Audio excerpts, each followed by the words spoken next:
So here we are again. It's a complete repeat of the other side, and these doors are really fun to try and hang up on your own. So I had one rounded off Allen key bolt in there, so I've only got 3 bolts in there at the moment, but it's enough to hang the door near enough as it was. It's protruding a little bit from this corner, but I'm guessing that that's just the old sill in there, and I've heard that the new sills do the same thing also, and that corner protrudes. But again, like the other side, this is the first bit that I want to get in.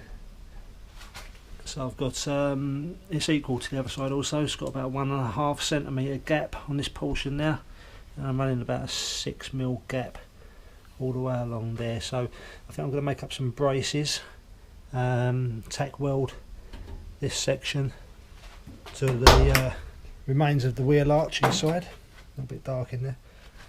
Make some braces up going across here to there, just so I can keep that distance and follow the arch of the door. And then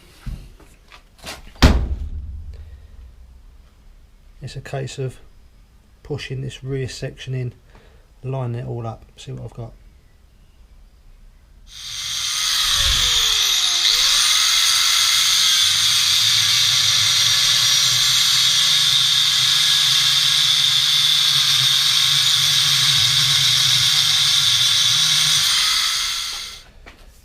And that's the plan. I'm going to just tack these 3 tabs in on the underside, so I can judge that gap, and then slowly push this corner back, and then I'll be able to work on the strip that's got to be let in now.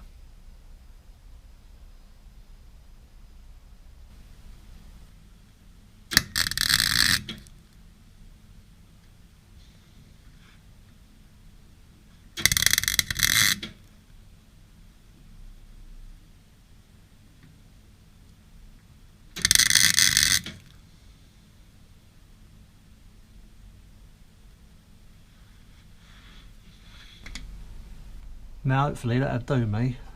I didn't even turn the gas on just to do that, just tack welded them 3 brace bars in. Now that should give me the strength to push upon that rear section of the panel and hopefully get it lined up. Right, so I just finished tacking this wheel arch in now, and it is pretty flush, but what I've done is I've wedged a lump of wood into that corner, and I'm probably going to leave that until the next time I come down there, which usually averages out to about 6 days. I'm going to leave that for about a week if I can, wedged up against the wall. Now that corner, the protruding corner that I had, just going to see if it makes a difference to leave it like that for a while. It's definitely not the sill that's doing it, because there's nothing for the sill to back onto and make it push out, so hopefully that may rectify it. I'm not too happy with the gap that I've got between here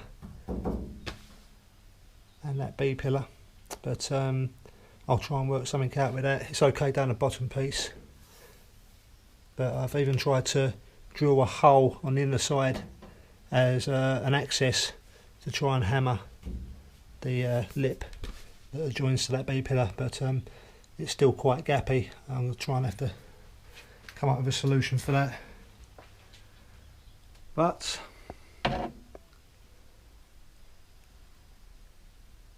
next piece is going to be that seatbelt mount, probably. Seatbelt mount, and like I say, get that lip installed.